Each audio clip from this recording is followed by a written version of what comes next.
tokomi koseka, tokomi kopesa na ba bisou, tokomi kolaksa famille heureux, na ba Noël, balati ba rouge, batie ba sapin, batie ba cadeau, bakomi kolaksa batu que tout va bien. Eza bango mutu ba pusaka batu. Eza image o bango ba refletaka. Eza image o bango ba vandaka. Na public ezolanda bango. Par rapport ya image wana, public ekomi pe kosala constant nango. Ekomi pe kosala ba analyse na bango. Siko quand il y a un couple, il y a toujours na mutu akosepela na mwasi ou na mobali. Tozana ba couple belé. Tozana neti couple ya Charles na défunte princesse Diana. Oso comprendre. Automatiquement, malgré Prince Azala Kiwana, mais les Anglais ont choisi d'aimer Diana. Par rapport, il y a image à Bando Pesa. Parce que Charles et Bandé, comme on a qu'à que mobile, mon quoi trompera. Moi, tout ça, na ba couple mususu, et là, le coup, la ba couple bana na bango ye. Et ça, na deux couples ye. Na bana Diana. Et ça, ceux qui William, ceux qui nanan. Ba poni o bango bazan nango besoin. Bisope, toza lokola par exemple na couple ya Kofi Olomide na Maman Alia. Kofi a wuta na ba couple ne belé, mais les Congolais ont aimé Alia. Mais pourtant, c'était une dame qui était pas trop populaire.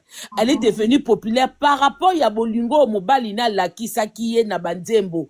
Mobaline muta apprendre biso kolinga ye. Apprendre public naye. Au fait, Kofi, il a fait aimer Alia, yemoko à travers ses chansons, à travers Badir naye. Donc, à latisi public naye, automatiquement, amour ya Alia, au contrairement, ya Basse Belé, pourtant, Ebe Kaza frivole. À Kendane na Basse Belé. Mais, il a su ko captiver public naye balinga, muto abando partager vie naye, ou abote la ebana. Azaki na bane belé, azaka na bane belé, mais il a fait aimer kaka bana misatouana ya Alia na public naye. Aujourd'hui, on voit bien, bate belé bana du mal au linga Cindy. Et a te que pour Cindy motema sali bango quelque chose. Et a te que pour Cindy motema parce que bate belé pe bazona bango mabala ndenge Cindy azwa. Batumsu bazaka bana misala pe na bandaku azo pangusa ndaku azo sokola azo lamba mais suka komine pe akomine pe ya patron ozo comprendre mais eza par rapport ya image au Kofi a pesa par rapport ya Alia o kutu batu ba yebi na bango peut-être yete batu belé ba kansaka Alia futaka batu po ba lobela ye mais moi je vous assure même babiso o ata mai ya 1 euro ya Alia to melate. Donc, et ça, c'est que le couple à Mbokani. Tout à mon bango, tout mona un homme, une femme déjà, oh, peut-être mobile à Misaki Bambongo, pour na ko misaya encore plus belle qu'elle est. Tout mona de ba effort basala na na nzembo oh quand même ya kitoko ya makasi oh fali ayembe la bango. Soki baskende ko somba nzembo wana na ba parole. Po ba nzembo ba komela mutute. Eza ba nzembo ese komami. Tant bino bozwa ko luka nzembo boyoki ba parole bobi oui o pene za couple na biso bolingo na biso bosombi ba dédicacer bino siko quand il y a séparation public eza na droit ya kosala choix na ye batumsusu ba okekota Marlène batumsusu ba okekota Mbokani c'est comme ça maintenant il faut que bato bakotikala ba ye bakake biso surtout o biso tolandaka bango c'est à nous de savoir que tout ce que nous voyons là c'est faux. Mais le problème, c'est que, bisom tout total à Kabango, on n'arrive pas à arriver à un point que tout le monde a que, bato ba vivarande tibiso, ba zanga kapé, ba swana kapé, ba peta kapé, ba kenda peu petit coin de tibiso. Mais vu que baza batou moko ba poussa Starmania un peu plus loin, on a du mal à imaginer que ces gens-là vivent comme nous. Tout le monde a bangonde tiba extra, ndenge Congolais mon a ba pasteur. A moi neti ke pasteur a kokosa lisumu ndeti yete ke neti pasteur asala kukule lombe na mwasi na mbetu te ba mona penda ke nzambe ye wana telemi yango mona bato belé baza aveugle pe na ba pasteur eza okola ba couple oyo soki ekabwani bato fo baza choqué parce que balingi ko vivre comme tout le monde te une fois que ba okoma populaire ba okoma ba star to lo bakara ya mboka na biso balingi kolakisa te ba faiblesse na bango te balingi bazaka toujours kaka au top. C'est pour ça que babiloko oyo moi je laisse libre choix na mutunyo surtout à imaginer aloba o alingi soki baloba Marlène Mutaza mabe etali bango, so baloba Mbokani Mutaza mabe etali bango. Et puis il y a aussi quelque chose. Quand on a aimé une femme, surtout na notre côté Mbokani, quand on a montré na public na batu, peut-être un petit peu Mbokani il s'est fait aimer à travers Marlène. Batebele balinga pe batu à travers basi na bango. Ba président mususu bat balinga bango à travers basi na bango. Batebele baza choqué na séparation. Oh, peut-être parce que balinga Mbokani à travers Marlène. Et moi, maintenant, la question je me pose, vraiment, à travers même Zembo Koufale Mbele Bango, comment est-ce qu'on peut aimer une personne aussi fort, faire au moins 2 ou 3 enfants, et avoir la facilité de se remarier? Kofi Koutabali Cindy au bout de 30 ans, ce qui 20 ans, hein? Kuzu na kuzu, mais Bango Penza, Kaka Léo Njo Léo. Mais non, au moins que ça va amour moko des fois et c'est si là nango kala mais bon faire vivre ba illusion. Bah oui, comment vous en a du mal à y a vous remarier, y a OK parce que ba ko ba te que ba ebani ba balani au bout de 2 ans une année. Non, ça veut dire Bimi ça fait déjà 2 ans. Mais ça peut moukier pour mutabala. Ça veut dire que ba yé nda moi so ba ça dit na ba vu. Tangazaki na couple. Donc, bah oui. Faut comprendre bien. Avant maman va sec na bango bimawana, basi ba kabona bandakala. Ba kabona bango na kati ndaku. Moi so pas zalaki déjà. Et c'est babala kamutu na du jour au lendemain té. Hein? Babala kamutu du jour au lendemain té. C'est-à-dire que Mbokani na moi na moi soyo, bazalaka déjà na relation pendant que Mbokani na Marlène. Bandi na Grèce, Mbokani habita na Grèce. Yango na lobby Maglo. Attends que bandi avant par mon bassin que banyongwe bima. Nazo ebisa yo ke couple oyoyo bazaki déjà coucoulé lombe avant que séparation à Marlène na Mbokani ezala connue aux yeux de gens. C'est-à-dire que moi so azaba jara ba Cindy abandaki na ye ko fréquenter pe Mbokani na kati ya couple na Marlène parce que babala ka mutu na facilité boete. Mabala ngoya ba congolais komi kaka mbonga na divorcer na nga ko bala yo. Mais non, quand même kobala pour mobala banoke na lingina bala yo, ça prend du temps. Ngana éviter ce qui coup de foudre ou mobile moko ko bala moi au bout de 1 an 2 ans. Tozo mona na Congo kutu ba faire ça komako. Ah, obi ke ba Marcelo bazebele. Nazo so Maglo, o pe na raison. Ça veut dire que on a tromperie. Yango congolais faut pas fongola biso. Nangana tinde le document mon omoni mama konga soulever point moko. À lobby boye quand après une rupture là où tu as investi, tu as aimé, ça te donne du temps. Vous comprenez? Tant que ça lit déjà au-delà de 10 ans, na moi si ton mobali, c'est remettre après 1 année et 2 ans ou 3 ans. C'est chaud. Ouais. Pasteur Marcelo. J'ai un document que je vais t'envoyer ici. Document Oyo. Je me suis fait violence sur ce document Oyo. Document Oyo, il y a parmi ma bêtise ou écoutera couple Oyo. La décharge qui a été faite, la personne qui a écrit, pour ne pas reconnaître bien merci Mbokani, c'est la femme qu'on vient d'épouser. Natine Elio, il y a IP crime. On comprend, t'es bandé là, non? Vas-y. Merci beaucoup. Bandé là, tu comprends. Nalobi boy. Document mon il y a natangi yo Maglo yo siligi maman pourtant na un numéro noté. C'est na sik na bi eroiling na je pas fâché. Mais Elio toi t'es ma soeur tu sais. Zanti na maman Congo. Ingi oloba boy. Omoni lorsqu'il y a eu des problèmes dans le couple. Marlène était tellement jalouse et elle aimait Mbokani. Donc j'avais dit chaque mois sur les cas autour de Mbokani, cette femme il faut amener mon likolo. Et moi sur baba liyo. Marlène a kangisaka ye. Na kokangisa ye awanga na Mbokani na 2014. 2014 ou 2024 era. 2024 pardon. 2024 Maglo. Je viens de t'envoyer. Non, c'est pour ça que je t'explique. Il y a un thème en gros. Pour moi si en fait moi en 2024 Marlène a kangisi na 2024. Donc ba soupçon ezalaki. Merci beaucoup. Il y a un lobby boy. Ngana na problème moko. Maglo, oza mama. Na sepeli na analyse à mama Congo. Bamndeko na biso ya basi bazana se. Omoni nga monde na zabwe. Na maître. Tono biso na maître shidoshi. Mais quand il faut sauver la femme, to loba ngana loba ba vérité onga mo ekanganga. Nana ba fille na pekisa bango mangam na ba live. Mais na kuteni na privé, yemo ka rappeler nga live nanga.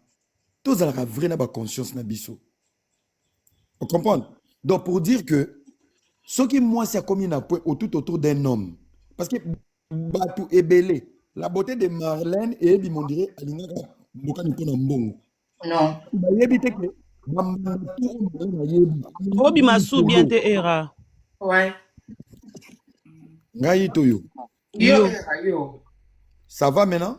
Mais les gens ne tapotent pas non plus, hein, et c'est. Vous tapotez des autres, ne faites pas non. Tapotez, Kasi, s'il vous plaît. Tapotez, s'il vous plaît, tapotez, s'il vous plaît, please.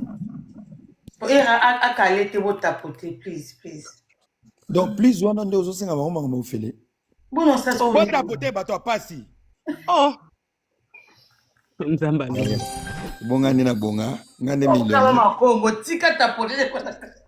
Te wana bande ko na commenter ba na zaka bilobela. Bo tapoter, ba to pasi. Bo tshela ba fleur. Wana batu na ngai ba yebi ke na amta bilobela. Balinga nga bongo. So même ta finga se ga yebi ngati. Ba onyo so baby oh. Funjubu bisamuni. Vous comprenez? Je vous aime.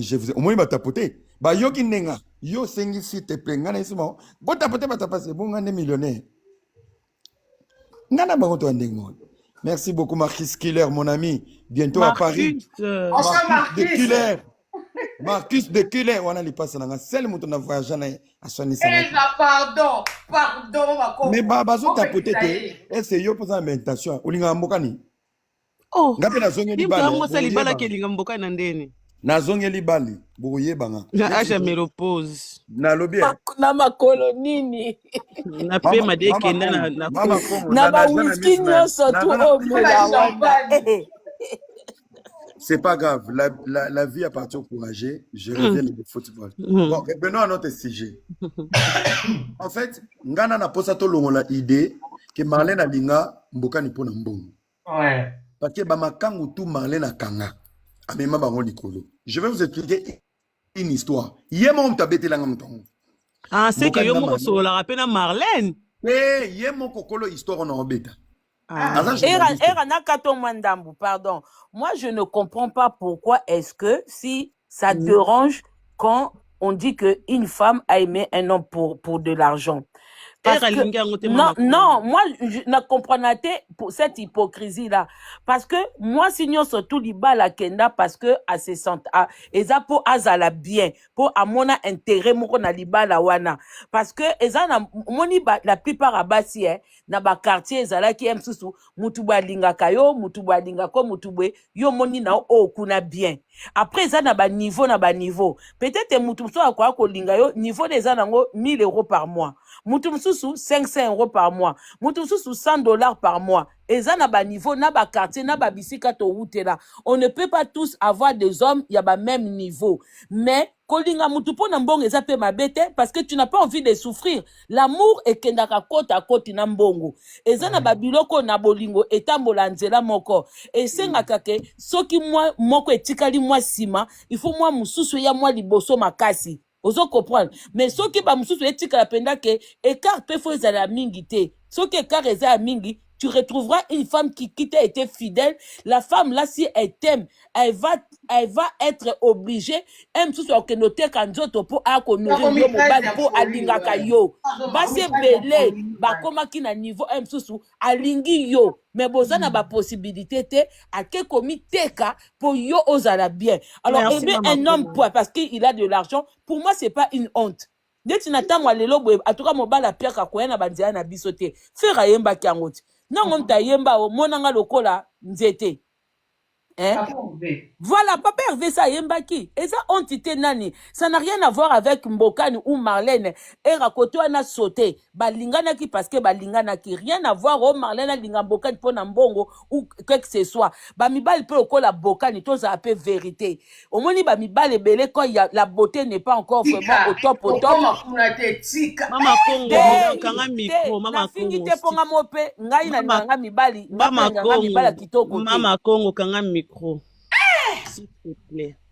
En tout cas, l'habitude de ce bon ça analyse on a hypocrisie, hein?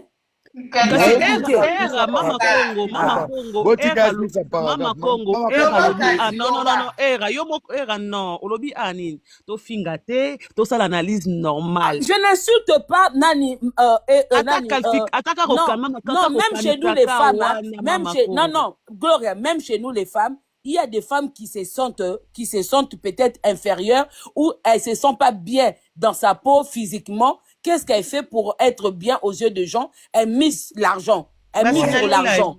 Ben, les hommes aussi font la même chose. Moi, si vous soupez soit mi sentir qui to côté, alingi ke mi azwa mobali bwe, basi wana basala nini, ba misaka na mbongo. Mi bali pe belé ba misaka mbongo pona ozwa basi. Na fingi nani, moi je peux pas insulter des hommes. Moi j'ai un fils. Na koko finga te. Botika reso to lobi likabu po batu ba comprendre. Boko misango net hypocrisie moko to finga te. To finga te. Parce que le point fort et puis nzambe ebi nenga benisa amutu nzambe mso akoko tiake ayebi ke yo ndengo ozabwe po basi bakpa na yo akopeso chance moko bwe ozala na ba possibilité oyo koki kolongola mwasi mususu na mukili oyo soko ozanga kiboko koko longola ete.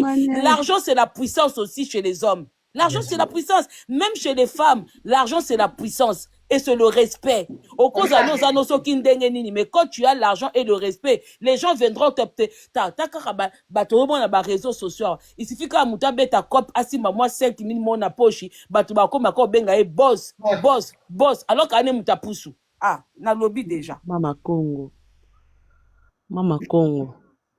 Nzamba ko pambola mutula mususu. Eloro mo eza bien te mais eloro mo attirer mutula mususu ape kambongo te. Donc wana ba gloire ba komo kende ngana lobi selon nga eza selon yo te ya selon nga ngana na hypocrisie te na lobi ke na logique mbokani il connaît il sait quoi ayebi ke même moi si o azupe siko soki azalaki komona ezalaki mbokani eyebanaki te mtusu babengaki eshi na nzela ngotala te tolo ba vérité lelo oyo beaucoup de femmes tirent attention na mbokani po asali kombo na ye parce que Dieu a béni ses pieds. Dieu a béni ses pieds et comme ici mbokani yango biso to fandelier na panel oyo yango batebele ba ofandelier na panel yango basi belé pe ba koti pe na parcours na ye na CV na ye soki nzamba benisa ki kombo na mbokani te à travers ma colonae basi belé pe msusu ka temisi bango na nzela banga balinga te tozaka logique donc c'est normal. Mbongo na ye yango esalisi mbokani mbongo na ye ezwisi ye basi oyo aza na besoin na bango pour alinga bango ozo comprendre yango na lobi que des fois aussi quand on dit l'argent ne fait pas le bonheur mais l'argent aussi ça contribue et ça rend la force et la puissance. Mama Congo mela mai yo do ngome mabiso na hypocrisie yango tolobi te na hypocrisie te Mama Congo na hypocrisie par rapport à nini pona lié combien pona obanga nini obalika boza réel mais ça insulte te tozo ba vérité to bokanisa nga azimbongo po mama ba kuma commentaire gloire lungwa kuno zuna zelo nini ba meso monde libre ba commentaire ba meso na bango ka question tout monde libre ko pesa point de vue na eso na côté mbokani na côté bon toza na ndeko likola mataki to tika maloba je suis libre et enfin à expliquer par rapport à Fumoro Boabe. Ah OK d'accord. Gloria yo pe Gloria moninga na bino bomi koma makuna kotanga bakoma tonze to ba camarade onye boza ba vina bolingi ka ba via bato boko tonda kana ba via bato ratanga lettre soki lettre. Bon, alors je reviens sur ce qu'on disait en fait. Mama Congo alobi lomo est important, mais peut-être besoin avec beaucoup de légèreté. Je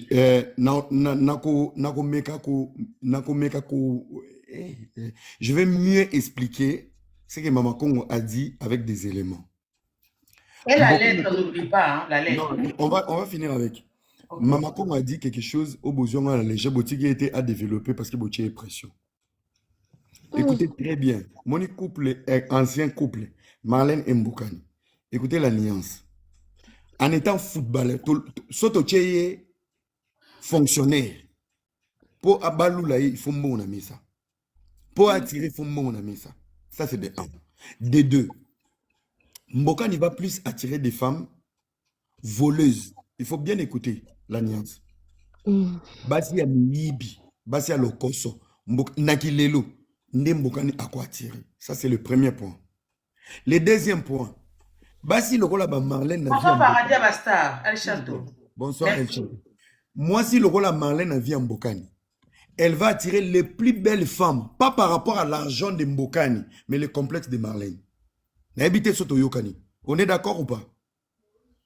Plus tu sors avec des belles femmes, beaucoup de belles femmes vont te vouloir dans leur vie, pas parce que tu as l'argent, parce qu'il y a une qui a dit oui. Faites attention. Koza basi mususu ozaki ozana mbongo. Mais ce qui moi si akitoko na okoti na vinote ba oyate. La femme fonctionne par complexe. Marlène a vu là c'est vrai. Là je te rejoins aussi. Merci maman. Nalinga kona tina. Omoni Marlène, kobima Marlène a vu Mbokani. Basi abele ba olinga Mbokani, ba olinga na le roi footballeur te. Ba olinga na image à Marlène. Voilà, oh, est-ce qu'il y a un qui tu dis oui, par complexe, il y a Oazala qui n'a vie. Il y a un moment où j'ai rejoint mon ami Bélan. Il mise tout pour l'argent. Il y a moi, il y a et il y a un beau gars qui a dragué. Mais bon, supporter, va publier Bino. C'est tout. Le mec, il était clair avec moi. Alors, dans ces couples, Moto Akoki Kobima gagnant. Nakati ya couple neti na via kindumba c'est Mbokani babebe bakolanda Mbokani na miel o Marlène atiki na miel azalaka na Marlène. Ça veut dire que même lorsque tu vois Mbokani tu oublies ce qu'il est, tu penses d'abord à Marlène, tu vas te comparer à Marlène oromi tuna est-ce que ngana leki Marlène ti abote la ebana mama na kei oche mail automatique Océan Tambakoma Bogar pour t'habiter à Chamoutou. Voilà la logique. C'est pour ça pour dire aujourd'hui, si nous revenons tout le temps sur les débats, et ça parce que Boka n'a moi c'est Sika, Babali. Mais moi sur Bazu à Sika, la lettre elle est là. Les derniers contrats Boka n'a qu'à signer. Balimita kaye, bateau il fallait baya otalaye. Bafi on a babimara le rôle ba cousine. Et Marlène a été informée. Makangu o Marlène a yebaki o bazo embryer carrière à mobile na. Marlène a même bango likolo. Est-ce que c'était pour protéger l'argent ou c'était l'amour? Maman comme a lobby le mot est très important. A lobby kolinga mobile pour na mbongo, pour na intérêt, eza mabete. Oui, eza mabete, eza pe mabi. C'est nuancé. Parce que so na lobby na linga Mama Congo. J'aime trop Mama Congo parce qu'elle est intelligente. Eza intérêt à maïe lenaye. J'aime elle, c'est parce qu'elle est belle. C'est l'admiration. J'aime elle, c'est parce que tu es belle. Nazolinga Joe Yazobeta Bal, il a les talents, il est conscient de sa carrière. Je l'aime parce que. Au-delà des émotions, il faut avoir des intérêts. Marlène a vu les intérêts et Marlène a accompagné Mbokani. Tu comprends? Et ça n'a sens soin. Parce que l'Empire va construire les lots. Ce n'est pas l'empire qui a été construit par Mbokani. L'isolo na ngana beta o maglo, alobaki tika bilo, muto beta ngo azakana matongi. Boyoka histoire. Ande nini bien, na komi Bruxelles. Oyo era bato Mbokani bako beta yo. Mo beta na saini. Oyo zo côté la Marlène, yo ebite ke na vilo za Mbokani. Yé moko era sombela bien. O Mélanie, comment na moni ni? Masangmo jipila était ya rouge bouillama kasi na Belgique et alors ba Amsterdam na bango comme na ngwe kiminga pardon Gordon na someli nese zo de Gordon azu de Gordon pico bakatinga suki tokiti yemo yoka lisolo yemoko Marlène a bengana biso na palais momia na zapia za bizarre tu es bengana bino pano yoka yem c'est lui-même qui m'explique à lobi boy. Toyake pas Marlène. Bayake pas Marlène samedi. Tant Marlène a zanon à Liège. Marlène a Lambi, Bali. Ba petit Mbokani, ba Mokala, ba Ngonyoso, ba Bali. Ce qu'on a quoi non dit, n'a habité sur les étages, l'explication est Kiminga Momuke. Marlène a matin qu'il fallait qu'il soit l'eau au monde. Tant Marlène a joué qui est un escalier. Mbokani a pesi Moukongo. Massa n'a pesi Moukongo. Yé a pesi Moukongo. Azo yo kazo fin téléphone. Journaliste à Tambolana Ken Chimanga. Obi Chimanga. Très bien. Il y a un monolo Angelica. Chimanga Skoyo, Azola Xambokani, Mutabete là, ce n'est pas Marlène.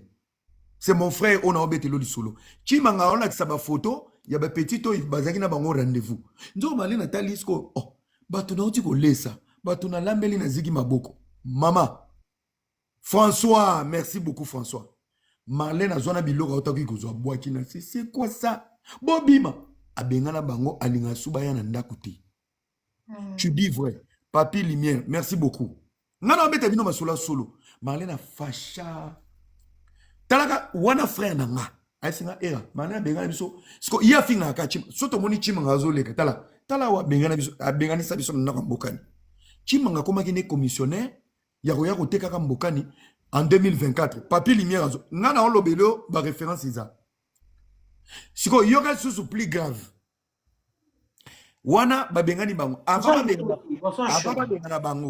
babengana bango chimanga oh comment osili avant babengana bango ils ont fait une soirée chez Marlène tout le monde tout ça maman bakomi na minuit c'est mon propre frère qui me dit habito komi minuit tobito obima Marlène amboyi mbokana bima oh non on sort vite fait j'arrive ma chérie bino nyoso bo loba awa quelle est cette femme? Peu importe le budget de son homme. Un mari qui sort à minuit, il rentre à 5 heures. N'a relevé à banque et à champagne à boîte. A dépensé 40 000 euros. Ah? Boyaki 15 heures barbecue. Bolembi, pour makelele le qui boka ta musique. Elle dit à son homme dors. Son homme il dit je sors vite fait, je reviens. De minuit à 5 heures, vous dépensez 40 000 euros. Ya ba champagne na botongo la ki bandumba to bosala ki ni moi c'est a bongo olingi position ni na zona libala nazana mobali moi zana inconscience je me prépare de minuit à 5 heures bambango kimaka ba abdo fitness bozolo bamanga muboye celui qui m'a dit c'est mon frère pour ceux qui kande matinga na kotanga kombo na Bakambu erazolo beza vérité j'ai entendu ça c'est la vérité tala ngana okota omoni mamna oloba kende na matonge ba obetelo lisolo Mbokani c'est les chouchous de la Belgique parce que après ça t'a laté papi coco. Era histoire vraie. Marlène yana compléter lo mandambu era. Omoni boîte osika bakendaki o ba dépasser mbongo wana. Kolo boîte wana za mwana mwasi ashina ka mbokani. Omoni ba système ba kolo baro bazaka bango moko ba ancienne. C'était une ancienne ba ndumba akenda sala ngona ba Benin na ba Côte d'Ivoire tout ça et tout. Siko tant ba mbokani ba ye et il y a des coins où ils ont spécial. Ba memaki na ba kwa wana basi wana baza tellement ba niveau ba ndumba où ils ont quand même rwandaise en plus. aza rwandaise. Merci. Omoni ke na yebi. Ataxa mbokani prestation. Omoni ya kofani se na canapé ya kobina ba danse ataxa ye 10 000 euros na prestation ya danse. Ouais. Aza ndumba professionnel, aza mukolo ya boîte mon na Belgique. Ya kendati na ba Côte d'Ivoire afongola ba maison na ya bandumba un peu partout. Merci, Nati qu'on continue. Bonsoir Chaud. Bonsoir Jaël. Bonsoir. En fait, le problème ici, moi, au souci dans les années, Tobi misa gagnate, quittons la bêtise. Tu vois, quittons la bêtise. Parce que il y a tellement de points. Moi, je vais vous dire, hein, Marlène a beaucoup apporté. Mbokani, c'est l'argent. Tout solo là. Mbokani a argent, Marlène a cerveau. Mbokani a million, Marlène a vision. Il y a un divorce qui est difficile. Une femme qui a anticipé la vie de ses enfants, l'avenir. Personne n'aide Mbokani. Mbokani, c'est un bon garçon. Dieu lui a donné le football. Mais peut-être... Oui, le couple n'est pas défini sur la compatibilité sexuelle. Couple et frère, c'est complété. Marlène a complété la vie de Dieu, merci. Marlène a attiré Mbokani dans la grandeur. Quand tu regardes la photo de Marlène, quand tu regardes les vidéos de Marlène, Marlène a fait son poste. Azam Mwasi ya Matalana. Parce que ce qui est mon qui Matalana, elle ne peut jamais laisser son mec dans l'échec. Cette femme a voulu la grandeur dans son foyer. La femme qui a été épousée, Bakanga qui est le dernier club, place Mbokani a signé contrat. Tu t'imagines Marlène à côté de un contrat Mbokani? Je dis, mon mari gagne combien? Les maniadères gagnent combien? Et que les difficultés, parce que Mbokani c'est quelqu'un, il a le football, il est têtu. Il ne vous écoute pas. Ba club a comment bien même Marlène. pour dire ton mari, il y a ça. Ton mari. Moi, si on bakanga et bongo. Tozan a des passeports. Des filles, fallait. Tala naoyan l'obama msubo et choqué binou. Il y a des filles, fallait pas qu'il n'y ait club wana. Il y a tiré nabana na Monaco. Déplace moi sur Koya na mbeba. Marlène Azoua, mbongo te, million te, Zoua ya mobali na ye. Amema fiyo na plainte. Na tine le document. Quand on commence à l'ubini, a commis, a sali décharge, a nié mbokani na 2024, 2026, babalani. Est-ce que c'est Marlène qui va venir chercher la guerre ou Marlène Azana ba affirmation? Il y a Bilor et Bimise na Liban.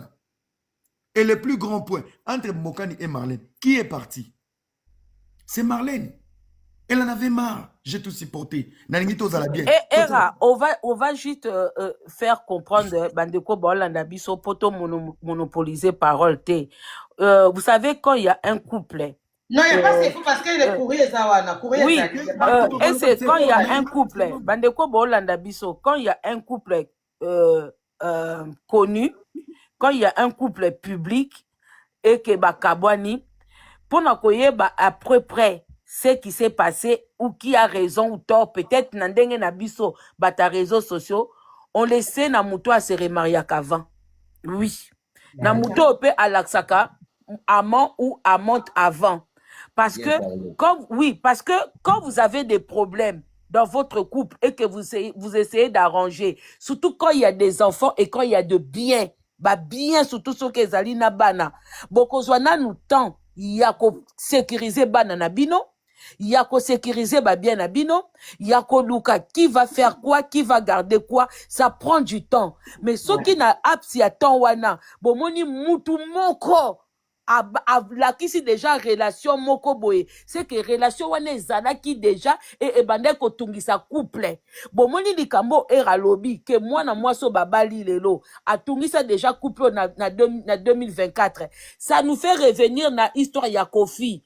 Parce que beaucoup de gens, c'est Ali qui a demandé le divorce. A senga divorce parce que Zaki na mutu abande ko tungisa couple na ye, oyo biso nyoso toye ko mona toye ko confirmer qui était et qui dérangeait ce couple-là au point ya ko pousser moi si à senga divorce. C'est ça, au fait. Voilà. Oya kendara liboso. Oui, Mama Congo, merci. Na réflexion na ngandenge na ebi, moi si ankesaka mingi. Oyebi biso mibali ndenge nzamba sala biso tozaka libanda. Mais moi ça zaka na kati. Mais mukola kozwa décision. Topesa ye torte. Merci. D'accord, on vérité. Maman Paradis, bonsoir Chantal. Eh, c'est beau, c'est notre charge. Beau sourana. Merci. Pas de souci, chérie. Shona Show. Le coquet. Shona Show. JB. Oui. Nabi boy. Histoire ya Marlène Nambokani. Sotali bien après séparation na bango. Makambo ebele zobi Marlène ezaki non ba mensonge mo ezaki bien monté par Mbokani en fait. Marlène, une très belle femme, à côté d'un Mbokani juré tout qu'on soit en développé à mais. Sotali mutazaki dedans na katia love ezaki Marlène. Pour jusqu'aujourd'hui, depuis séparation na bango Marlène na balidi. Mais au moins Mbokani pour comprendre que ça instable, banda na mutu, tina viboe, ake bala mbang. Donc, ake bala mwasi au pas à préparer te, azala mwasi na ya vie, asali choix moko terre à terre. Parce que azaki na kati ya love te, en fait, azaki libanda ya love. Omoni biso basi, ese, mwasi alingaka na kati ya motema, mobala alingaka na mutu. Donc, pour la mobile, bolingo la mutu qui tatina mutema, ezara moi passion en fait. Parce que mibali soit Monica ata bali soit Monica lisoka mwasi mwana balabala ya munene paniqué akobi maneka lelo achepe mbongo na njiba petit bulu kelanga fi wana matiki mère na palin a Monica loko ane leki kaka ifali yango lelo. Mais moi si par contre à cause abimi na balabala Monica so moi boga mais ane na mutema teke ba bimana yi. Monsieur Kolula garçon kitoko matiango na mutema teke ifo jo abimaka nanga ebike anatiki boga nanga na palais. C'est ça de femme. Donc, Marlène Ponanga, na histoire ya yena Mbokani, na sa suku na toro pesite na comprendre que une femme a souffrir na love. Abala ki star anga monti ba film na katanda. biso oza na kati ya libala toza na pasi obeta ba réalité ozo vivre na kati to mona ko ba omona balati chemise nde moko babimi basali boye mais oyo ezaki na kati na ye eyebi kaka ye moko tia komena na niveau asenga divorce en fait et puis lelo omona ke kokabwana ya mboka na Marlène topesa bango temps o comprendre nani azaki stable nani azaki na vision et puis nani aza instable na kati ya omoni namona bato bazala ba riche bakweya akoyi parce que ayebi ko garder richesse na été aza na encadrement ya bien te muta ko encadrer ya zate ale umeli pete pa akoyi pe et sinon histoire est-ce que ça joueur à liboso na Congo na biso o asimba mbongo aza na succès o abeta ba club makasi ça joueur à liboso te avant ils appellent ba joueur o ba yemba bango mais to mwike ba kufa ba pauvre parce que bazaki na muta ko encadrer bango te. Cette femme elle a beaucoup souffert mais aza bato ba lobarate o parce que non matière ya vie na été oyo ayebi oyo pa ayebi te ayebi te pendant que bazofinga Marlène mboka na bando sani pour que arrête on soki azaka mobile malamu mwasi na yo to ex na yo totieka ex mwasi na yo soki abotela obana to bozalaka ndako moko azwaka tata okata matungulu mpo na yo ke miso esalaka epasi est-ce que okotika bafingaka ye bongo nde bafinga Marlène sans osala intervention ebando wuta epai ya ye moko mboka to yeba ja mibali na so bakongolais nde bazalaka ça veut dire azaki osa tindika chaka mpo na ye alingaki asalir déjà Marlène bien avant ayebi ndenge internet ekendaka so déjà salir ye na baakisation ya lokuta ntango ye akobala biso toza déjà pour ye tomona mwasi mo mpasaki ndumba mwasi omba mwa asali boye oyebi nde baja mibali na so bakongolais bazala mais tout ça là esimbi nango te tocomprendre kaka na suka ke azalaki fonoko parce nde bakabwani boye biso moto omona na biso nani ana raison nani ana tort osi oki tia Marlène atindi bato mo bafinga mbokani osoki da Marlène bapeti na ye voilà ebandi kutu lelo te ebanda depuis donc c'est ça donc mpo na nga na histoire oyo Marlène azani calme topesi na biso epe teke kende obala lelo kende ola alobi te loko azani optimiste aza fi ya vision azani calme biso moto mwana miso nani aza organisé nani aza kina tort akuna tango to expliquer bato te biso moda to moy na miso en fait donc na panel no zeba ninga msupi ba lo en fait d'accord ok mponso insiste na matin ti so aza nani bano so matin te boye par rapport ya au choix lobby et c'est omoni biso na Afrique hein, précisément na Congo on a un sérieux problème bandeko bolanda biso bo me ko comprendre nga manda makamena loba déjà pour commencer la plupart à bas si on bazwa na ba seconde position bazwa pe na moment moko o ekomi na onde tina fin succès penza ya mibala ngo penza comme tel ndeti mbokani na minute oyo sans combat Marlène à côté mbokani kombone eloba mapena makasi te donc mage moi ça sikaye mais komba Marlène ezo peser toujours makasi pembeni ya mbokani ba mibalo pe mususu ya succès ba kombo ya ba ancienne mwasi ezo ko peser toujours makasi donc eza ba kombo mopo elongwa pembeni ya mibali eza mwa pasi ozo comprendre donc bazano na souffrance. Maintenant le problème est quoi dans notre communauté aussi? C'est comme si les femmes congolaises aussi ne sont pas préparées ya kobimana ba star au bazana mbongo. Pourquoi?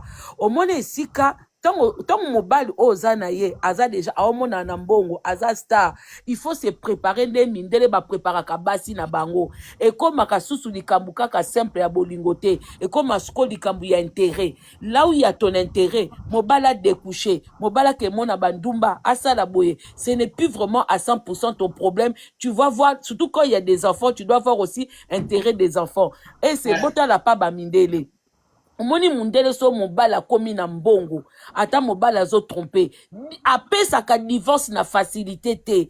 Est-ce que botala feuilleton ya Léon hein bandeko bozana ba commentaire est-ce que botala feuilleton ya Léon eza mwasi moko ba uta na pasi na mobali ba monter entreprise na ba makamba musique mwasi apporter ba fardeau ake boloko tanga ke boloko mobali ka kindumba mais tant moi ça bimi mobala ke na fille moko jeune fille ozo comprendre mais moi si wana comme amona ki intérêt eze loko ba batisa ki ensemble empire voilà série en eza empire.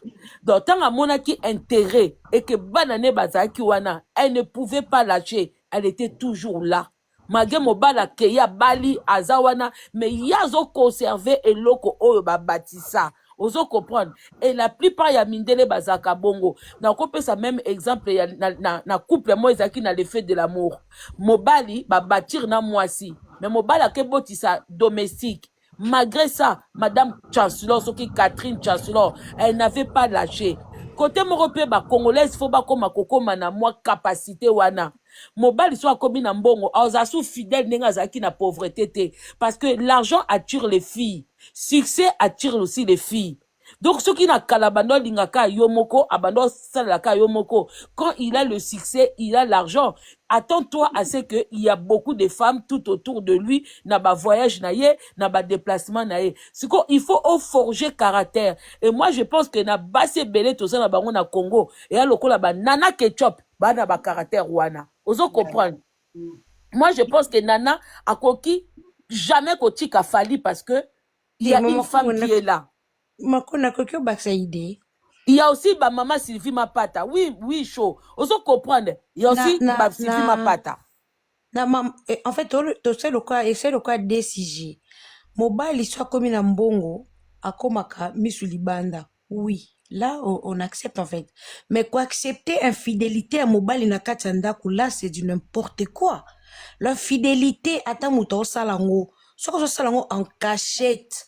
Là oyebi na yote ou soit okoyoka lisolo moko ya mwasi moko oyo tuni mobali awangani tout comme aptiki Jael wana masola to beta rapo biso tozana ba niveau na bango te tozana ba niveau ya ba couple wana te ya moto beta ka masola ba idée na ngana obungisa idée. OK, l'infidélité et même la rabatu maladie. Non seulement tu as l'argent, tout le monde a battu, tout le monde a battu, tout le monde a maladie. Mobile a na mbongo, ça mo boulot, mais au divorce parce que t'as ba voiture, t'as ba palais, aux yeux maladie na yo na bambanda libanda bokufa. Parce que mbongo on landa ki et même na maladie. Yango mona ba maman na biso ba bantu ba congolaise en fait parce que mobile na yako ça l'infidélité te. Aujourd'hui on peut parler de Fally Poupa.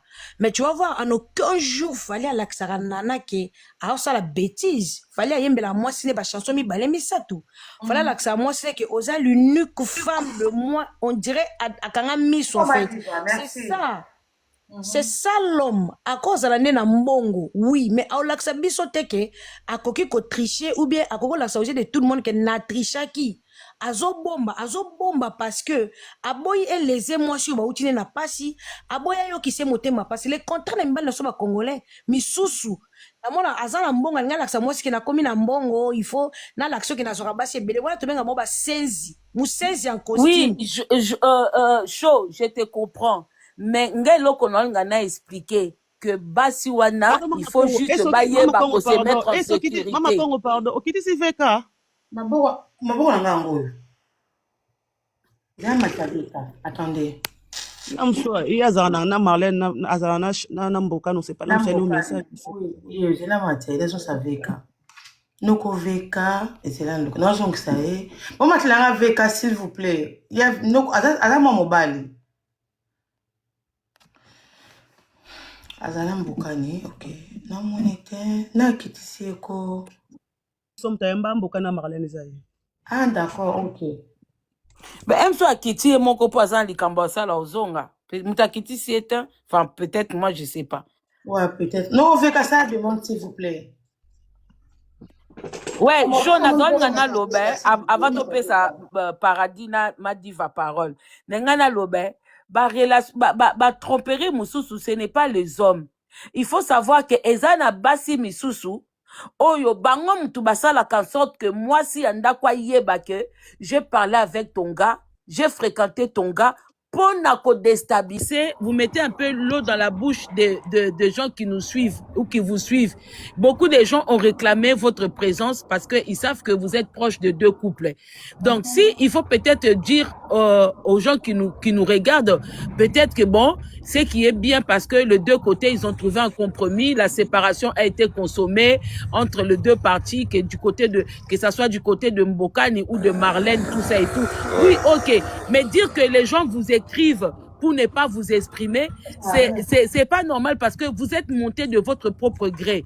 Donc, pourquoi est-ce que les gens peuvent vous empêcher de parler si ce que vous allez dire, c'est pour protéger que ça soit Mbokani et Marlène. C'est pas pour leur nuire. C'est juste pour faire comprendre un peu aux gens qui les aiment. Ah, mais c'est des conneries. Parce que vous demandez à ce qu'une personne monte, une personne adulte, majeure, consentant, amati komi batubazo komelanga, je suis proche. Non. Amati pas finga bangote, amati justement pour éclaircir bato balingaka, na Mbokani, na, Dieu merci Mbokani, na Marlène. Maintenant, pourquoi? Oh, bazo benganga na lobate. Mais eloko nini ya grave ya koloba.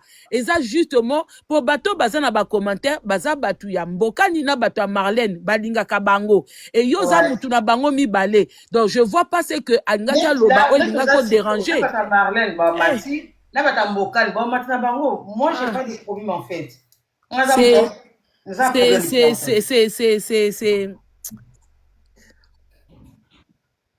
C'est un numéro de téléphone qui m'a rappelé exactement. C'est ça le problème. Bon, comme il t'a promis. Congo, dernière, tant makambo e bimaka wana. Na lobi en dernière émission, ba lekara ina Marlène otoloba, eza pa na ye. Et pas na ye. OK, d'accord. On a otoloba, awa dernière mutayamba Marlène, na Mbokani, Marlène mutabandaki Mboka na ye, l'émission na ye. Ya ça la émission sport. Ouais, na mona émission. Après na relais on peut ndam na chaîne nanga. C'était vrai quand même tayambaka bango. Ndeko mutela na tiena nga na seme na lingay kaka, c'était par rapport à vous aussi parce que c'est vous qui réclamez que mata siko amati alobite nga na olobelaka bino po ye aza muto yo aza proche na bango mibale alingaki alobelo kwa mabete alingaki juste apaiser mitema na bino bato bolinga Mbokani na bato bolinga Marlène que voilà ils se sont aimés, ils ont eu des enfants, voilà chaque chose à sa fin. Yabango et Komina Souka, c'était un peu difficile, mais à la fin, ils ont trouvé un compromis. Bakabwani, Baroti Kalaka Kapona, relation Yabana. Voilà, c'est un peu ça. C'est quoi, ya Kiti à l'obéli bino et l'autre côté, binom Tibosenga qui est. Bozo mona, eza bien te? Donc, après, si plus confiance na bato ba komelie, alors que bino bo réclama qui est, bo pesi ba respect belé, maman ese Matissa ye, Matissa veka, Matissa veka. Non, maman Kongazaki déjà likolo a kita ki yo batuna ki so ba kiti fi, c'était ça. Zaki déjà so comme on a kita, zaki déjà likolo. Ba amataki na ye moko ye mtasaki demande. Amataki tour à liboso, après kiti, yango na posé que non benga semaine après live, maintenant on a téléphone. Non benga après live. D'accord, merci. Moi, il n'y a pas de souci. Merci beaucoup. Avant, Maman Paradis a sa parole. N'enka na sengande konanga moi si dodo kolo déjà d'avance. Pour na moni déjà ça qui na moi l'air un peu à komata. Non sengaka ndeko dodo kolo. Omoni ndeko mobali na ebi ke yo linga Marlène mingi. Oza mutu na ye. Me yeba ke boza na bana na kati. Yeba ke soki omoni ye mabe. Marlène amona ki ye bien. Abandi na epende na ba moment moko boye à soutenir baboti bana donc tala tia vraiment tia penda mai na katia 20 de tata de wesh tia penda mai na katia 20 mais même comment ça sera pas parce que tout va finir peu Marlène c'est ça le problème zela nanu ese mama Kongo na ngai Nadi Ofera te ata batu ba figi Marlène mi yaza ya katia Marlène acha na se bana bana ye penda za muta Marlène acha na se bana bana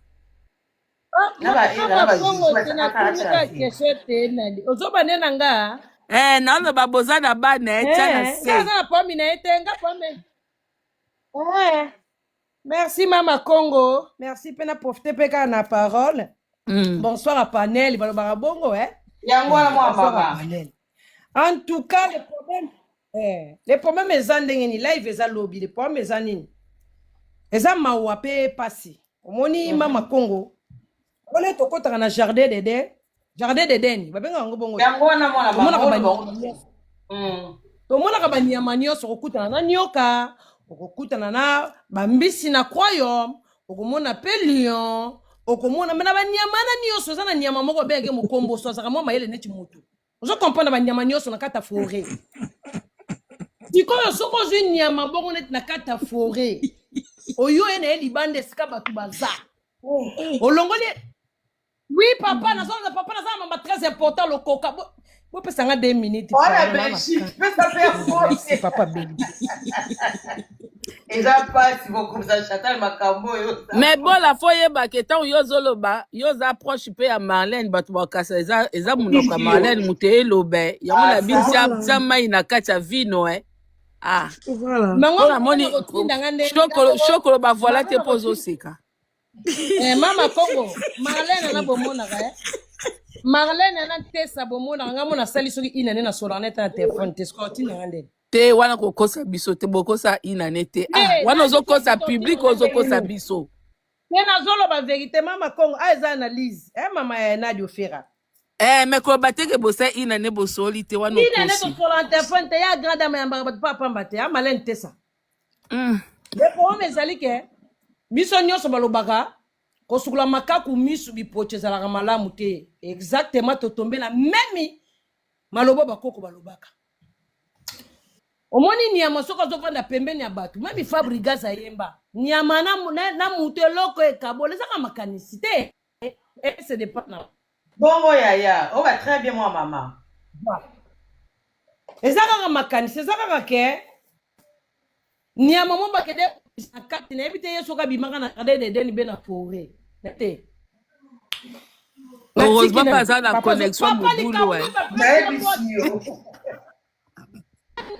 nzambe na nga kosunga connexion te bebisa connexion nzambe s'il vous plaît